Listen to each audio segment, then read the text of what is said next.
전옥표 박사님이 쓰신 빅픽처를 그려라 세 번째 제2장 빅픽처란 무엇인가. 빅픽처, 인생의 방향을 결정하는 힘.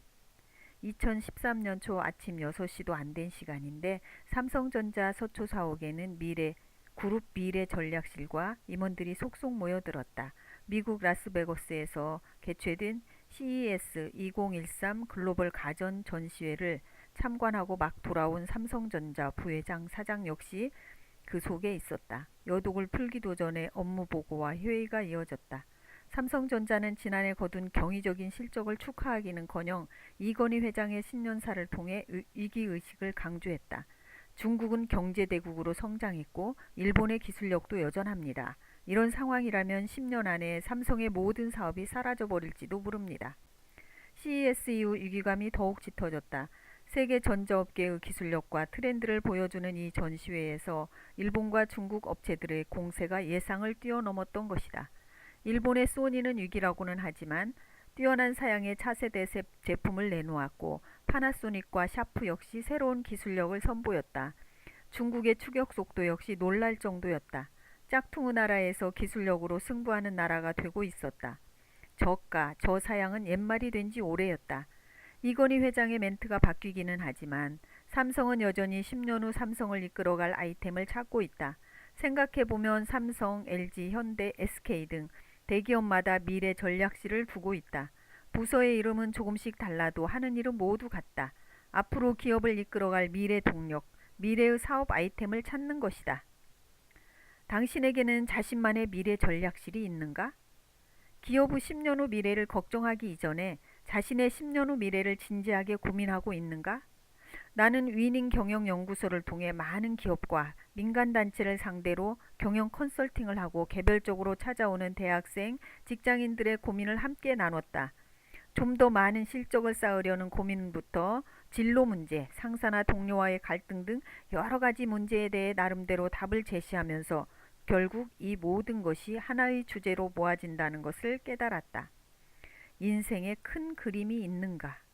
지금 고민하는 문제가 그것과 연관되는가? 사람은 누구나 가고자 하는 인생의 방향이 있다. 그 방향을 바라보면서 지금 하는 일의 전체 그림을 그려보는 일. 그것이 바로 빅픽처다. 빅픽처란 무엇인가? 빅픽처는 말 그대로 큰 그림을 의미한다. 자신을 깊게 들여다보고 인생을 좀 더 멀리 조망할 수 있는 힘이고 더 많은 사람들과 협력할 수 있는 힘이다. 나는 연구를 통해 인생을 더 멀리, 더 길게, 더 넓게 보는 힘이라고 정리되는 이 의미를 좀 더 구체화된 정의로 이끌어냈다. 빅픽처 1. 나는 왜 존재하는가에 대한 해답. 자신이 태어난 원래의 목적에 맞게 세상을 사는 것. 2. 이 일의 본질이 무엇인가에 대한 해답. 진행 중인 프로젝트를 실현하려는 분명한 이유. 3. 특정한 시기마다 도달해야 할 목표의 집합이 아니라 인생의 불규칙한 전환점들을 이어주는 전체 맥락. 개인 혹은 기업이 그린 궤적을 설명해주는 근원적인 이유. 그렇다면 반의어의 스몰 픽처. 1. 인생의 순간순간에 결정하는 작은 목표들. 2. 물질적 욕망을 채우기 위해 자신의 존재 이유를 배반하는 것.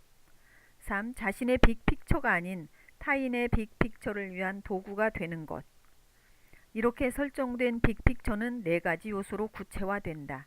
빅픽처의 영문자인 BIG, 빅픽처를 염두에 두고 대문자만 조합해서 구조화한 정의다. 앞으로 빅픽처를 그려나갈 때는 반드시 BIG와 P를 기억해야 한다. 빅픽처. 빅픽처는 이 일을 해야 하는 이유를 찾는 것으로 무슨 일을 하든 전체 그림을 그려보면서 추진하라는 뜻이다. 이때 스스로 되물어야 하는 것은 방향성은 무엇인가이다. 올바른 방향으로 가는지 물어야 한다. 빅픽처는 시간 개념이 아니라 공간 개념이다. 가령 취업에 필요한 스펙을 갖추기 위해 토익 성적에 열을 올리는 사람이 있다고 하자. 그의 빅픽처가 원하는 방향은 무엇인가? 토익 성적을 통해 좋은 회사에 들어가는 것인가? 아니면 외국인과의 원활한 소통인가? 빅픽처는 해야 하는 많은 것들이 시야를 가릴 때 나아가야 할 진정한 길을 밝혀준다. 때가 되면 취업해야 하고 제때 승진하지 못하면 낙오자가 되고 말 거라는 불안감에 시달리는 사람들에게 빅픽처는 인생의 진정한 그림을 다시 상기시킨다.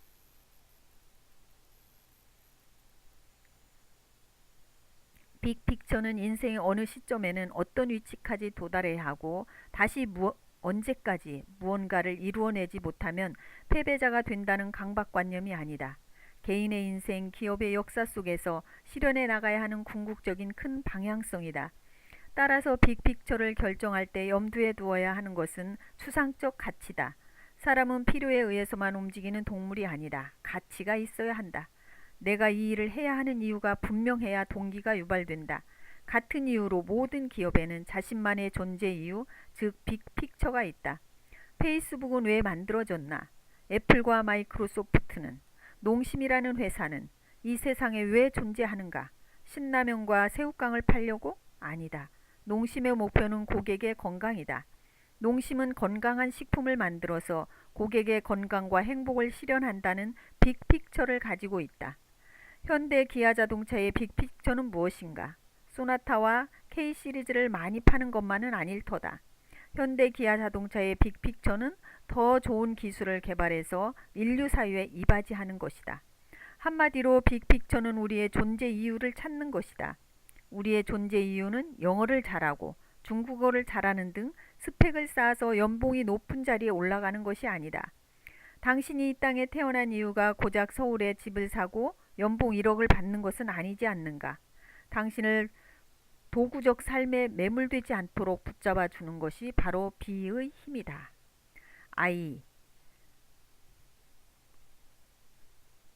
인디비주얼 픽처. I는 개인 픽처를 설정하는 것이다. 인생의 큰 방향성을 결정했다면 지금 이 자리에서 내가 만들 수 있는 그림은 어떤 것인지를 고민해야 한다. 빅픽처를 위해서 지금 내가 생각해야 할 것은 무엇인가를 스스로 물어야 하는 것이다. 개인 픽처에는 지금이라는 시간이 포함된다. 빅픽처를 위해 지금 무엇을 해야 할지 결정해야 한다. 당신이 20대라면 40살에, 30대라면 50살에, 40대라면 60살에 무엇을 할 것인지 뚜렷한 목표가 없다면 지금 당장 혼자만의 방으로 들어가야 한다. 그리고 30에서 40년 후는 아니더라도 최소한 10년, 20년 뒤에 자신이 어떤 모습으로 존재할 것인지 그려가지고 나와야 한다. 내가 나아가야 할 길을 알려주고 나의 빅픽처를 대신 그려줄 사람은 세상 그 어디에도 없다. 자신에게 주어진 소중한 시간을 눈앞의 이익 때문에 흘려버리고 있다면 당신은 언젠가 잔인한 대가를 치를 것이다. 삶의 큰 줄기 없이 그때그때 밀려오는 파도에 몸을 내맡기고 살다 보면 당신이 원치 않는 곳으로 떠내려갈지도 모른다. 그리고 먼 훗날 여기는 내가 원한 곳이 아니었어 라고 원망하듯 말할 것이다. 삶의 마지막에 내가 원한 삶은 이런 것이 아니야 라고 울부짖기 싫다면 지금 당장 원하는 삶의 모습을 적극적으로 그려야 한다. 이 책을 읽고 나서 빅픽처를 찬찬히 그려보겠어 라고 미루지 말기 바란다. 잠시 책을 덮어놓고 조용히 당신만의 빅픽처를 그려보자. 당신을 위해 이 책 끝에 고래 그림을 그려놓았다. 지금 책장을 넘겨서 당신만의 혹등고래, 당신만의 빅픽처를 상상해보기 바란다. 어떻게 살고 싶은지 일단 여러 가지를 생각해보기 바란다. 책을 마저 다 읽은 후에는 그 중에서 진짜 원하는 것을 고를 수 있을 것이다. 사실 어떤 분야든 정상에 오르는 과정은 비슷하다. 동네에서 작은 카페를 운영하든 대기업에서 사장으로 일하든 자기 부인 사람들은 적당히 해서 그 자리에 오른 것이 아니다. 많은 젊은이들이 하고 싶은 일과 해야 하는 일 사이에 갈팡질팡한다.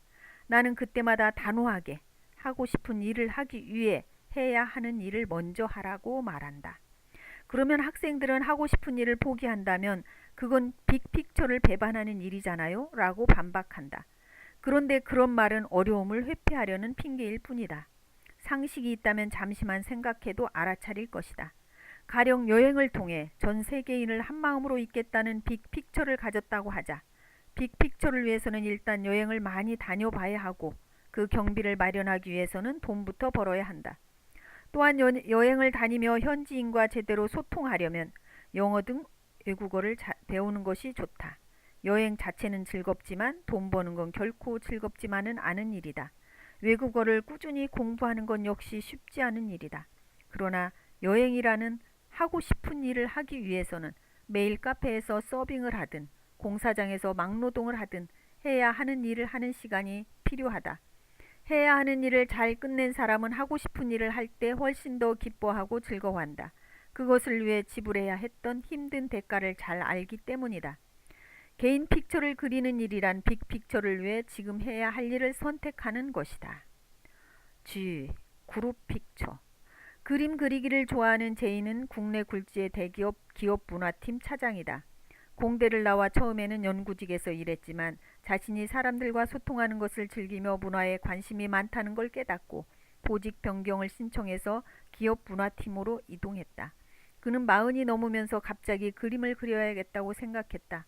회사 일이 바빠서 따로 학원 다닐 시간은 없었다. 대신 1시간 일찍 출근해서 그림을 그렸다. 주위의 모든 사물이 좋은 소재였다. 지갑, 펜, 아이 장난감, 출근길 버스 뒷자리에서 보는 운전기사, 사무실 화분 등 눈에 보이는 모든 것들을 노트에 그렸다. 1년을 꼬박 그림 그리는 재미에 빠져 살다 보니 문득 이 즐거움을 사람들과 공유하고 싶어졌다. 명색이 기업 문화팀이 아니던가. 그는 회사에 그림 동아리를 만들고 지원자를 받았다. 예상과 달리 굉장히 많은 사람들이 지원했다. 퇴근 후면 큰 회의실이 가득 찰 정도로 많은 사람들이 그에게 그림 지도를 받았다. 사실 지도랄 것도 없었다. 책상 위에 스케치북과 색연필, 수채 물감 등을 놔두고 그리고 싶은 것을 마음껏 그리라고 한 게 전부였다. 직원들은 오랜만에 스케치북과 붓을 만지며 즐거워했다. 그때부터 퇴근 시간만 지나면 저절로 터져나오는 웃음소리가 회의실 밖으로 퍼져나갔다. 그는 매일매일 SNS에 그림을 올리며 사람들과 공유했다. 하루는 출판사에서 책으로 펴내자고 제안해왔다. 그는 지금껏 그린 그림과 그리기 노하우를 모아 책으로 펴냈다. SK 커뮤니케이션즈 기업 문화팀 정진호 차장의 이야기다. 기업 픽처. 아이가 어떻게 그룹 픽처, 쥐와 만나는가를 보여주는 생생한 사례다. 정진호 차장은 그림에 대한 열정을 개인 차원에서 끝내지 않았다. 사내 동아리를 통해 그림을 좋아하는 사람들과 연결되면서 좀 더 큰 그림으로 나아갈 동력을 얻은 것이다. 빅픽처를 실현하기 위해 누가 뭐라든 내 갈 길을 가겠다고 외골수로 고립되어서는 안 된다. 나의 길은 수많은 사람들과 소통하며 함께 걸을 때 비로소 진정한 가치를 찾아 빛나는 것이다. 개인 픽처를 완성한 사람은 그룹 픽처를 통해 모두의 가치로 확장하는 것을 절대 잊지 말아야 한다. 피스 픽처. 세상의 모든 큰 일은 작은 일에서 비롯된다. 아무리 어려운 일도 할 수 있는 쉬운 일에서 시작된다. 정독 도서관의 대형 그림도 작은 분놀림에서 비롯되었고 천재 수학자도 아라비아 숫자를 배우는 일부터 시작했을 것이다. 방향이 서고 내가 해야 할 일이 결정되었으며 그 일이 다시 사회와 연결되었다. 그 후에 해야 할 일은 바로 조각을 내는 것이다. 큰 그림을 완성하기 위해 해야 할 일을 역으로 잘게 부숴야 한다. 이것이 바로 꿈을 이루어주는 액션 플랜, 즉 조각 픽처를 만드는 것이다. 아무리 거대해 보이는 일이라도 잘게 조각을 내면 하나하나 이루어 나갈 수 있다. 예를 들어 영어 공부를 해야 한다면 하루에 단어를 몇 개씩 외울지 정하는 것이다. 신사업 개발이 목표라면 한 주의 아이템을 몇 개씩 생각해 올 것인지, 시장 조사는 어떻게 해나갈 것인지, 팀 토론은 언제 어떤 식으로 할 것인지 정해놓는다. 이것이 빅픽처라는 커다란 덩어리를 잘게 쪼개는 과정이다. 그리고 이러한 조각 픽처를 만들 때 꼭 기억해야 하는 것은 모든 일을 동사형으로 표현하는 것이다. 영어 단어를 암기하는 게 아니라 매주 수요일마다 단어 10개를 외우고 오답 노트 만들기 같이 단순히 다이어트를 하겠다가 아니라 매일 저녁 30개씩 잇몸 일으키기를 한다. 처럼 바로 실행할 수 있는 무언가로 만들어야 한다. 구체적인 행동 계획이 나와야 빅픽처를 그릴 수 있게 된다. 이러한 과정을 통해 당신만의 거대한 고래를 그릴 수 있게 된다. 꿈의 점들을 연결하기. 이제 고인이 된 스티브 잡스는 2005년 스탠퍼드 대학 졸업식 연설에서 점들을 연결하는 것의 중요성을 이야기했다. 졸업생들은 F로 살아있는 신화가 무슨 이야기를 들려줄지 궁금해하며 연설을 기다리고 있었다. 그 당시 F는 세계적 기업을 넘어 마니아들 사이에서는 종교가 되다시피 한 상태였다. 잡스는 지금 F를 일구기까지 전환점이 된 수많은 점이 있었는데 이 자리에서는 그중 단 3가지만 이야기하겠노라고 담담히 입을 열었다. 그리고 각각의 점들이 어떻게 연결되어 하나의 거대한 그림을 완성해냈는지 설명하기 시작했다. 첫 번째 점은 대학교를 자퇴하기로 결심한 순간이었다. 그는 양부모님이 평생 모은 돈이 자신의 대학 등록금으로 속절없이 빠져나가는 게 안타까워 자퇴를 결심했다. 그때부터 학위를 얻기 위해서가 아니라 영감이 이끄는 대로 흥미로운 강의를 찾아 청강하기 시작했다. 특히 인상 깊게 수강한 것이 서체 강의였다. 흥미를 가지고 배운 서체 원리의 내용들은 10년 후 애플 매킨토시에 탑재된다. 잡스는 이 일화를 통해 현재는 어떻게든 미래로 연결된다는 믿음, 그리고 지금 그리는 작은 점 하나가 미래의 또 다른 점과 만나 훗날 거대한 그림을 완성한다는 믿음을 강조했다. 나는 동영상을 보다가 이 대목에서부터 가슴이 뛰기 시작했다. 가슴에서 울리는 북소리를 믿고 따라야 한다는 그의 신념이 내가 구상해온 빅픽처 이론과 자연스럽게 연결되었다. 물론 그가 서체 강의를 들으면서 10년 뒤에 쓰임을 예견한 것은 아니었다. 하지만 그는 자신의 영감이 시키는 대로 따랐다. 현재의 이 점과 미래의 어떤 점이 연결되어 거대한 그림을 완성하리라는 믿음, 지금 채워나가는 검은 도화지가 거대한 혹등고래의 매끄러운 등이 될 거라는 믿음과도 일맥상통하는 이야기였다. 또한 믿음만이 빅픽처를 실현해낸다는 또 다른 증거이자 약속이다. 잡스의 연설은 자기 자신으로 온전히 서는 일의 중요성을 말하는 동시에 자신에 대한 믿음을 결코 잃지 말라는 메시지이기도 했다. 잡스 인생의 2번째와 3번째 점은 애플에서 해고당한 일과 췌장암 진단을 받은 것이었다. 그 2점 역시 예상치 못한 미래의 점과 만나 스티브 잡스라는 위대한 그림을 그리는 데 한몫을 한다. 그날 학사모를 쓴 채 두려움과 설렘을 안고 사회라는 망망대해 앞에 서 있던 졸업생들은 잡스의 연설에 매료되어 기립박수를 보냈다. 그들의 가슴 속에는 자신만의 북소리가 울려 퍼지고 있었을 것이다. 내 인생의 변곡점들. 나 역시 인생의 다양한 변곡점을 지나왔다. 평범한 직장인에서 시작해 CEO까지 올랐고 교수도 해봤으며 지금은 경영연구소를 운영하고 있다. 남들의 눈에는 종작 없어 보일지도 모르는 이 점들이 내 마음속에는 확고하게 연결되어 있다. 사실 점과 점 사이에는 보이지 않는 좌절과 고통의 시간이 있었다. 대체 어디로 가야 할지 몰라 방황한 적도 많았다. 그 숱한 시행착오 속에서도 나의 길을 멈추지 않은 것은 늘 바라보고 걸어갈 빅픽처가 있었기 때문이다. 내가 서 있는 곳이 작든 크든 그것은 문제가 아니다.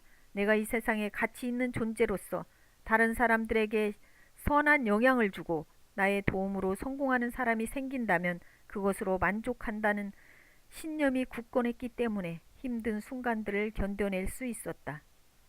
첫 번째 점, 국회의원 비서를 그만두다. 돌이켜보면 어린 시절은 가난과의 싸움이었다. 하루 3끼를 다 챙겨 먹은 적이 거의 없는 데다 한 끼는 꼭 감자나 고구마로 때워야 했다. 아버지가 공무원인데도 그랬으니 지금 생각해보면 이상한 노릇이었다.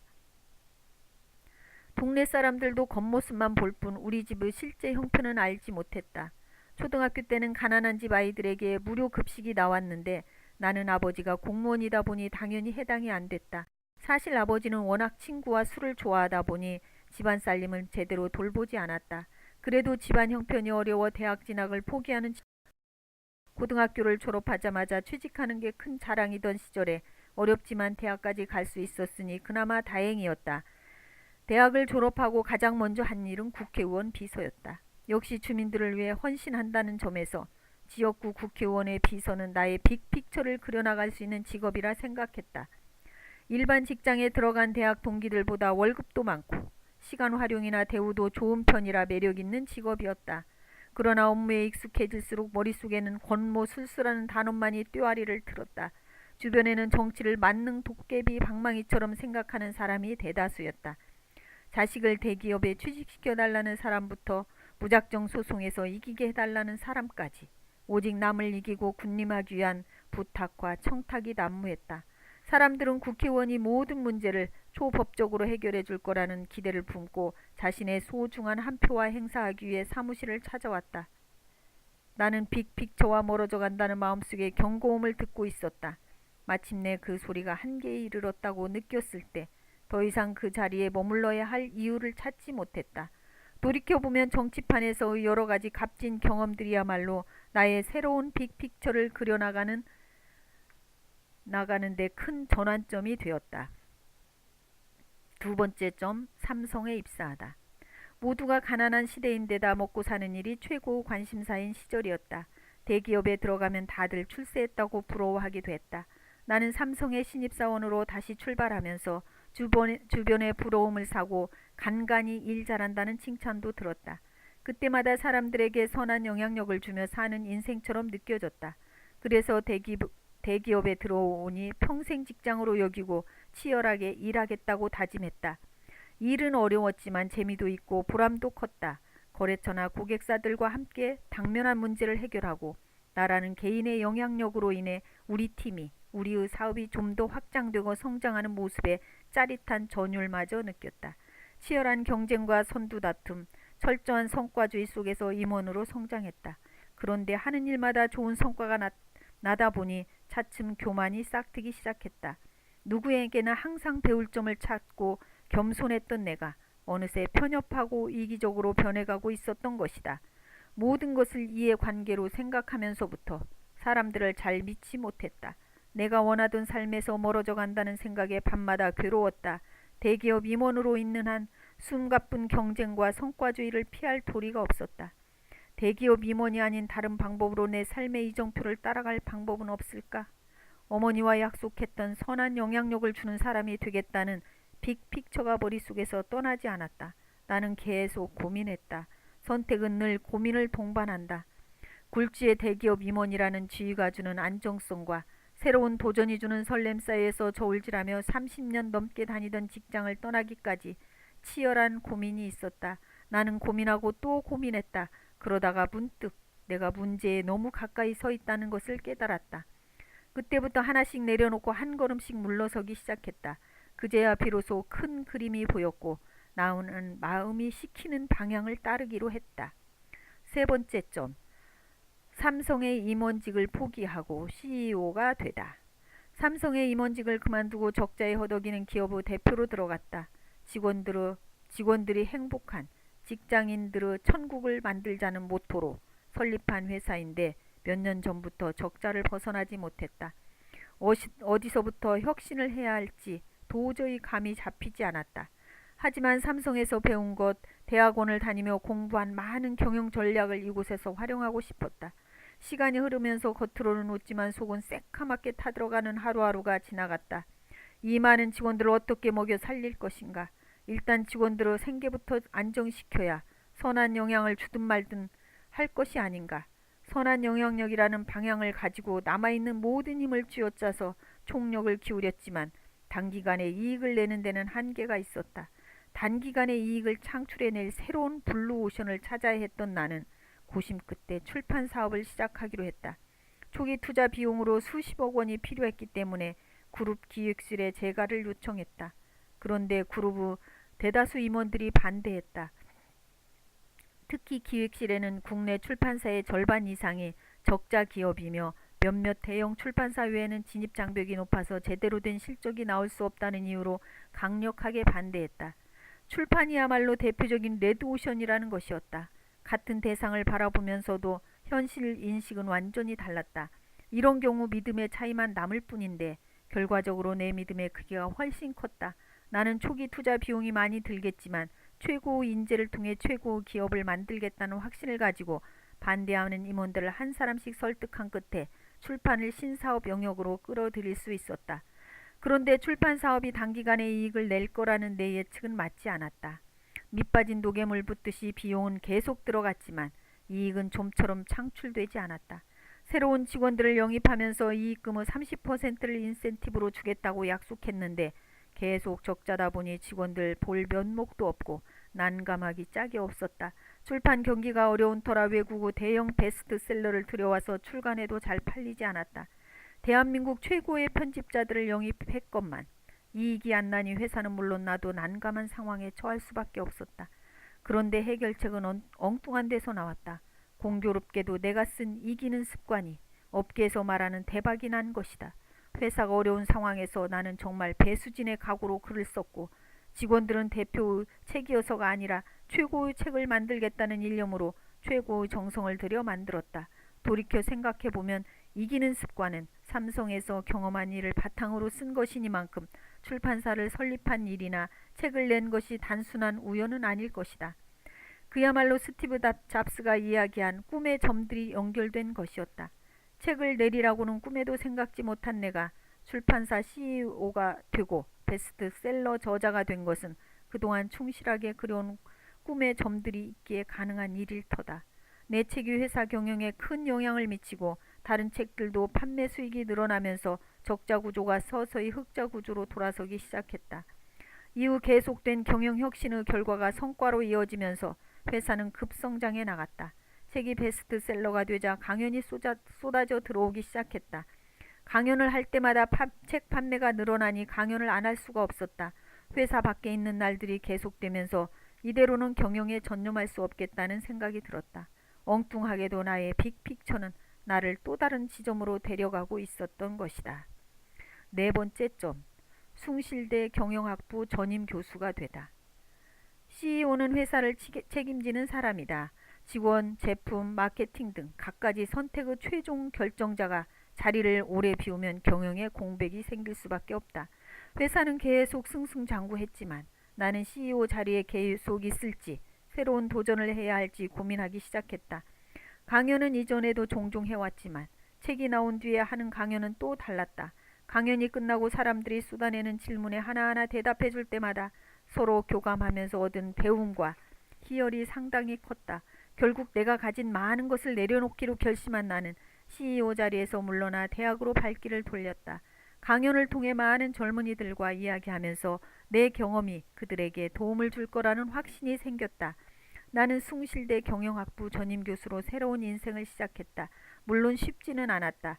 영어로 논문 발표를 하고 까다로운 심사를 통과해야 하는데 첫 번째 학기에는 보기 좋게 낙방했다. 나는 포기하지 않고 다시 준비하여 재도전했고 결국 교수가 될 수 있었다. 오랜만에 거니는 캠퍼스는 참 좋았다. 꿈꾸는 청년들과 대화를 나누면서 그들의 꿈이 나의 꿈이 되는 것을 경험했다. 나의 코칭에 하루가 다르게 변모하는 청춘들의 모습을 지켜보는 보람도 컸다. 그러나 빅픽처는 나를 그대로 머물게 하지 않았다. 더 크고 넓은 곳으로 인도했다. 다섯 번째 점, 경영연구소를 설립하고 목회를 시작하다. 대학 전임 교수로 있는데도 여러 조직과 기업에서 강연이나 컨설팅을 해달라는 연락이 끊이지 않았다. 기업에도 도움이 되고 청년들에게도 도움을 줄 수 있는 방법을 찾기 위해 고민한 끝에 수년간 정들었던 대학 교수직을 내려놓고 드디어 경영연구소를 열었다. 연구와 컨설팅, 강연, 멘토링에 집중하기로 결심한 것이다. 연구소를 운영하며 다양한 경영 사례를 끊임없이 공부하고 그 결과를 강의와 책으로 전했다. 중소기업을 컨설팅하면서 그들이 히든 챔피언으로 살아갈 수 있는 방법도 제안했다. 지속적으로 찾아오는 고등학생이나 대학생에게는 코칭을 통해 자신만의 비전을 찾아가도록 도와주었다. 많은 사람들과 소통하면서 그들의 삶에 도움이 된다는 걸 실감한 아주 귀한 시간이었다. 얼마 전에는 경영연구소장 외에 다른 소명을 하나 더 얻었다. 목회 활동을 시작한 것이다. 나는 어린 시절부터 교회에 다니며 신앙심을 키웠고 대학원에서 경영학을 공부한 후에 목회학을 공부하기도 했다. 지금 교회에서 일하고 주말에는 목회 활동을 하며 절망과 시류에 빠진 사람들에게 비전을 전하고 있다. 지금까지의 삶을 돌아보면 구비마다 수많은 굴곡과 변곡점이 있었다. 자이건 타이건 직업도 바뀌고 내 위치도 바뀌었다. 새로운 자리에 머물 때마다 희비가 교차했다. 경제적 풍요를 가져다 준 자리에 앉으면 내면이 결핍되고 내면의 풍요를 준 자리에 앉으면 경제적으로 결핍되기 일쑤였다. 그런데 진정한 풍요를 가져다 준 것은 내 마음자리에 가만히 있었다. 내가 가려는 인생의 큰 방향, 빅픽처라는 모습으로 말이다. 수많은 변곡점을 무사히 지나올 수 있었던 것은 모두 빅픽처 덕분이었다. 선한 영향력이라는 큰 그림으로 보면 내 삶의 모든 자취가 다 설명된다. 국회의원 비서에서 대기업 임원, 기업 CEO, 대학 교수, 그리고 연구소 대표와 목사로서의 살아온 삶들의 족적들이 그저 헛된 발길은 아니었다. 이 모두가 진정한 나의 그림을 완성하기 위한 꿈의 점들이었음을 이제야 비로소 깨달은 것이다. 빅픽처가 없었다면 기업 임원이나 CEO 혹은 대학 교수 자리에 만족했을 것이다. 물론 그렇게 살면서 소중한 사명과 역할을 다하는 사람도 있다. 훌륭하고 존경할 만한 삶이다. 하지만 나는 사람들에게 이상하다는 시선을 받으면서도 더 많은 사람들에게 선한 영향을 주고 싶다는 마음의 소리를 못 들은 척 지나칠 수가 없었다. 다른 사람의 성공 기준에 맞춰, 그들의 북소리에 맞춰 살고 싶지 않았다. 누군가가 보기에 나는 어떤 일에도 평생을 바치지 못하고 이곳저곳을 껑충껑충 뛰어다니는 사람일 것이다. 그러나 직업에 귀천이 없듯이 삶에도 귀천이 없다. 스스로 열심히 살았다고 만족하고 지금의 삶이 기쁘면 그것으로 옳다. 누군가에게 보여주려고 인생을 사는 것은 아니지 않은가. 나는 끊임없이 새로운 무언가를 찾아가는 사람이다. 나의 빅픽처는 새로운 무언가로 가득 채워져 있을 것이다. 모든 이의 빅픽처가 자신의 삶에서 그러하듯 나의 빅픽처는 내 인생에 아주 딱 맞는 맞춤형 해답일 것이다. 내 마음속에는 지금도 진군의 북소리가 울리고 있다. 둥둥 울려 퍼지는 진군의 북소리를 들으며 나만의 빅픽처를 향해 행진하고 있다. 이제부터는 젊은이들과 함께하며 그들의 가슴 속에서 울리는 작지만 분명한 꿈의 북소리에 귀 기울이려 한다. 꿈의 육하 원칙. 우리는 늘 열심히 해라. 열심히 하자는 말을 듣고 또 하면서 살아간다. 하지만 무언가를 열심히 하기 전에 고민해야 하는 것이 있다. 바로 무엇을 위해 이다. 무엇을 위해 열심히 해야 하는가? 무엇을 위해 공부해야 하고 무엇을 위해 프로젝트를 성공시켜야 하는가?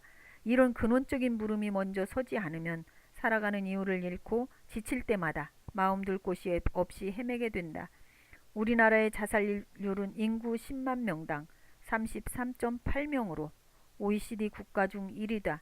여러 가지 이유가 있겠지만 나는 마음의 중심, 즉 삶의 이유가 없는 것이 사람들이 자살을 하는 가장 큰 이유라고 생각한다.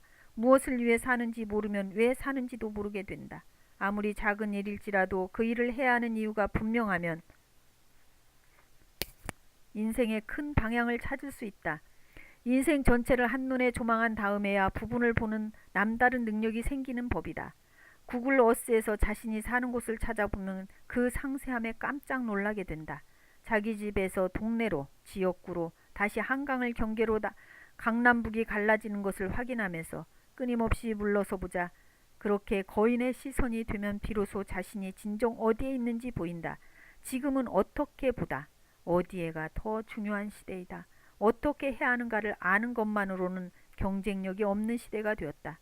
어떻게 보다는 전체 속에서 자신의 위치를 파악하고 필요한 정보에 수시로 접속할 수 있는 어디에가 더 중요한 시대가 된 것이다. 어디에가 명확해진 다음에라야 제대로 된 어떻게를 발견할 수 있게 된다. 빅픽처를 그리려면 꿈의 육하 원칙을 제대로 알아야 한다. 다른 누구도 아닌 자신의 꿈을 위해서는 자신이 지금 어디에 있어야 하는지 위치를 수시로 점검하면서 살아야 한다. 그리고 그 중심에는 언제나 왜라는 근원적인 물음이 필요하다. 이렇게 꿈의 육하 원칙에 성실히 대답하다 보면 빅픽처를 조금씩 구체화할 수 있다. 아직까지 삶의 이유를 찾지 못했다면 무엇을 위해 사는가로 질문을 바꿔보자. 그리고 꿈의 주인이 누구인지 냉정하게 되물어보자. 혹시 자신의 삶이 아닌 부모님의 두 번째 인생을 연기하는 재연 배우로 가지는 않는지, 성공의 기준을 자신의 꿈이 아닌 사회 통념에 두는 꼭두각시 인생을 살아가지는 않는지 고민해보자. 진정한 꿈의 주인을 찾고 나면 비로소 자신이 지금 어디에서 무엇을 어떻게 해야 하는지 보일 것이다. 꿈의 육하 원칙. Why? 무엇을 위해 사는가? Who? 꿈의 주인은 누구인가? when, 언제 할 것인가. where, 어디에서 할 것인가. what, 무엇을 할 것인가. how, 어떻게 할 것인가.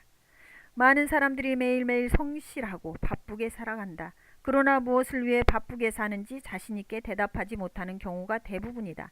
인생을 사는 방법론에 매몰되어 살아왔기 때문이다.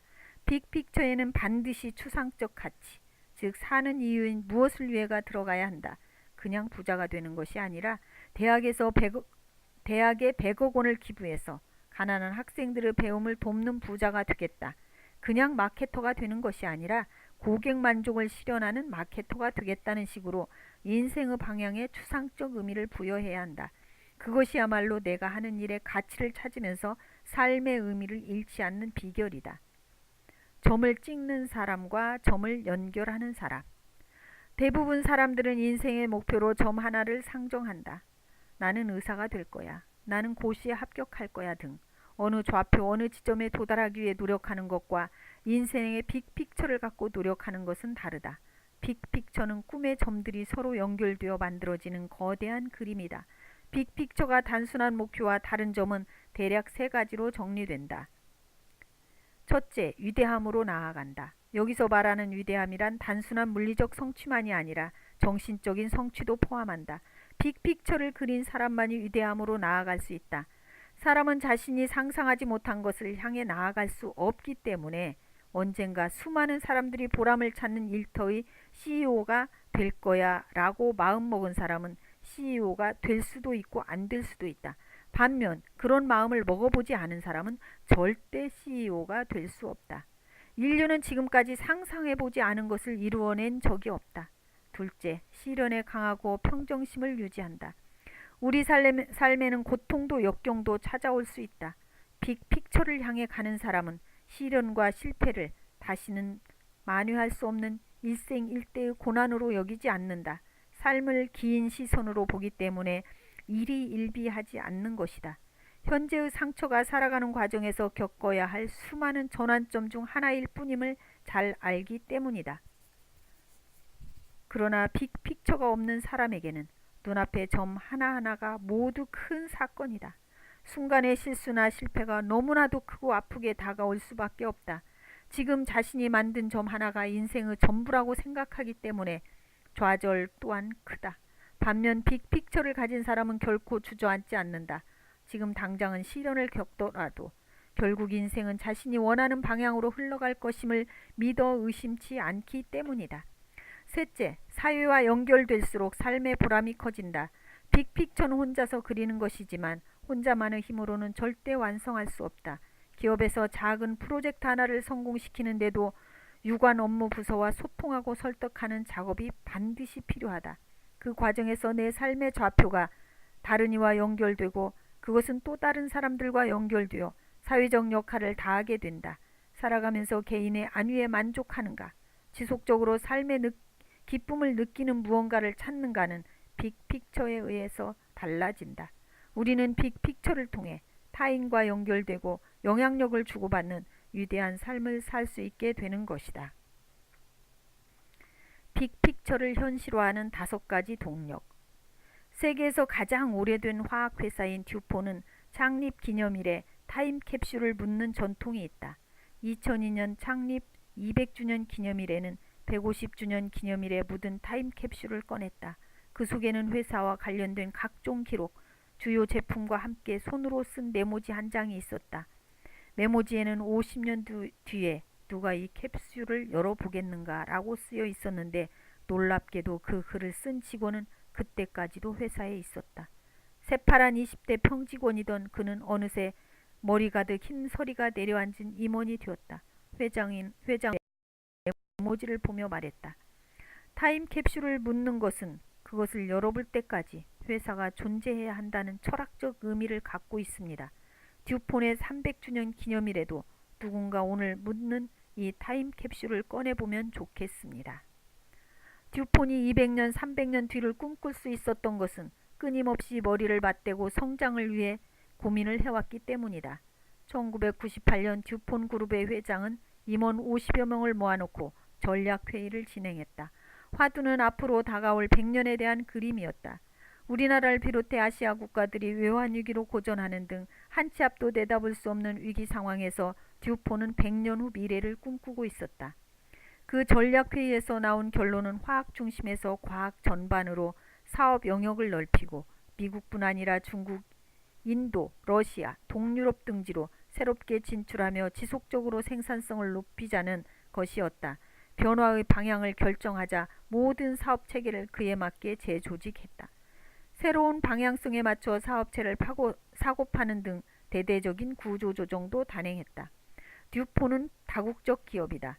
전 세계의 주주들을 비롯하여 임직원들을 상대로 소통하고 설득하며 수십 년간 이어온 사업을 접는 것은 결코 쉬운 일은 아니었다. 그러나 변하지 않으면 살아남지 못한다는 위기의식이 기업 전체에 퍼져 있었다.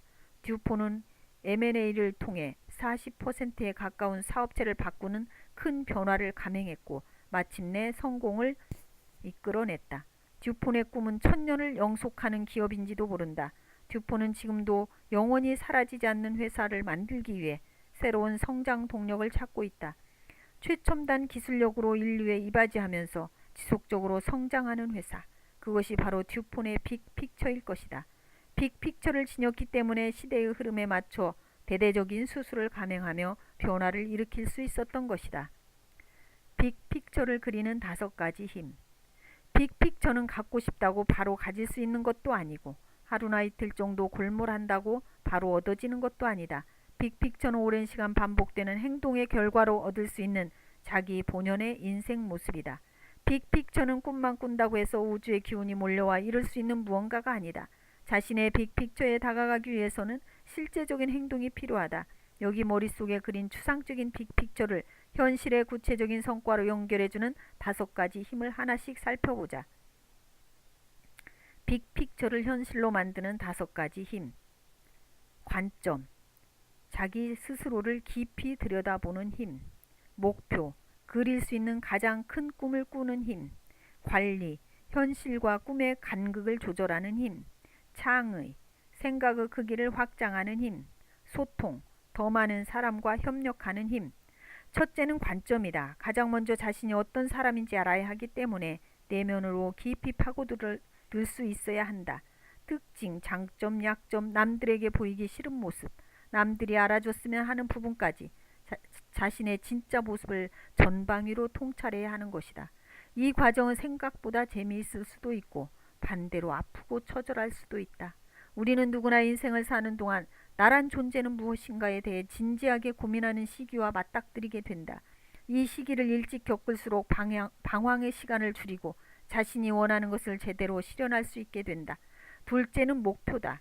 인생의 큰 그림을 그리기 위해서는 아주 커다란 꿈을 꾸는 힘이 필요하다. 지금 이 자리에서 내가 그릴 수 있는 가장 큰 세계는 어떤 모습인가? 궁극적으로 무엇이 되고 싶은가? 인생의 버킷리스트에서 내가 완성하고 싶은 목록은 무엇인가? 이 프로젝트를 성공시켜서 얻을 수 있는 최종 목표는 무엇인가? 이런 질문들이 몸에 익도록 끊임없이 생각하는 힘이 필요하다. 셋째는 관리다. 현실과 꿈의 간극을 조절하는 힘을 말한다. 이제는 100세 시대라고 한다. 100살이 되기까지 당신에게 남은 시간은 얼마인가? 70년, 80년. 의학과 과학이 계속 발달하기 때문에 당신이 100살이 되면 지금의 노인들보다 훨씬 더 정정하게 걸어 다닐지도 모른다. 당신은 지금 30살이면 아직 인생의 절반도 오지 못했으며 70년 가까운 시간이 남아있는 것이다. 그 시간 동안 원하는 것을 위해 어떻게 노력을 할 것인가? 건강하고 행복한 100살을 맞이하려면 일에서든 개인 생활에서든 남다른 관리가 필요하다. 넷째는 창의다. 생각의 크기를 확장하는 힘이다. 인생은 늘 문제투성이이다. 다들 문제는 제대로 인식하기 때문에 불평불만은 잘도 쏟아낸다. 특정 프로세스에서 업무 처리가 막히면 이내 험담이 시작된다. 누구누구 때문에 일이 안 되고 문제가 너무 많다며 얼굴을 찌푸리지만 대개는 투정에서 그친다. 반면 문제를 인식하는 데서 한 발 더 나아가 해결 방안을 고민하는 사람들도 있다. 물론 그들을 기다리는 것은 정말 힘든 과제다. 기존의 방식이 아니라 새로운 방식으로만 풀 수 있는 난제들인 경우가 대부분이기 때문이다. 그런데 이 시점에서 필요한 창의력은 뜻밖에도 아주 사소한 데서 나온다. 회계팀과 관계가 안 좋은 마케팅팀이 관계를 개선하려고 프로세스 변화를 통해 문제를 해결하는 것. 매출 10%를 올리기 위해 모든 직원이 한 달 동안 아침형 인간이 되는 것. 이런 것들이 지금 당신의 인생에서 필요한 창의력이다. 우리에게 필요한 창의력이란 문제 해결을 할 수 있는 수준이면 된다. 문제를 해결하는 과정 그 자체로 인해 당신은 빅픽처에 더 가까이 다가설 수 있게 된다. 다섯째는 소통이다. 더 많은 사람들과 협력하는 힘이 필요하기 때문이다. 이 세상은 나 혼자만 사는 게 아니다. 수많은 타인과 함께 살아간다. 나 없이도 세상은 아주 잘 돌아가며 혼자라고 못할 일이 없는 세상이라지만 정말 제대로 하려면 혼자서 할 수 있는 일은 별로 없다. 세상을 좀 더 넓은 시각으로 보면 온통 나와 관계된 사람들 뿐이다. 이 관계망 속에서 자신의 목표를 이뤄낼 수 있는 것이다. 우리는 사회적 연결 관계를 잊지 않고 적극적으로 소통해야만 우리의 현실과 빅픽처를 연결시킬 수 있다. 건축가는 본격적으로 건물을 설계하기 전에 핵심 아이디어를 담은 간단한 평면도를 그린다. 이 과정에서 건축가는 건물의 콘셉트를 유연하게 수정하며 정교하게 다듬어간다. 초등학교 때부터 대학교까지는 빅픽처가 아니라 파르티를 그리는 단계다. 이때 이미 빅픽처가 있다면 당연히 좋겠지만 없어도 큰 문제는 아니다. 학교는 짜놓은 계획대로 움직이는 곳이며 다음에 무엇을 해야 할지 이미 정해져 있기 때문이다. 학기마다 중간고사와 기말고사를 볼 테고 그 사이에는 수행평가와 전국 모의고사가 있을 것이다. 소풍과 수학여행도 있고 1년이 지나면 새로운 학년으로 올라갈 것이다. 하지만 최종 학교를 졸업한 순간부터는 더 이상 계획표가 주어지지 않는다. 직장인 또한 마찬가지다. 평생 직장은커녕 언제 정규직에서 밀려날지 모르는 시대가 도래했고 기술이 발달하면서 직업 자체가 사라지기도 한다. 개인의 인생은 온전히 개인이 책임져야 하는 것이다. 인생이란 열차는 쉼없이 레일을 달려가는데 조작법도 숙지하지 못한 채 올라탄 사람은 하루하루 시간이 흐를수록 아쉬움과 후회가 커져갈 수밖에 없다. 먼 훗날 낯선 역에 내려서 눈물 짓는 자신과 만나지 않으려면 학교에 있는 동안 빅픽처의 밑그림만이라도 완성해야 한다.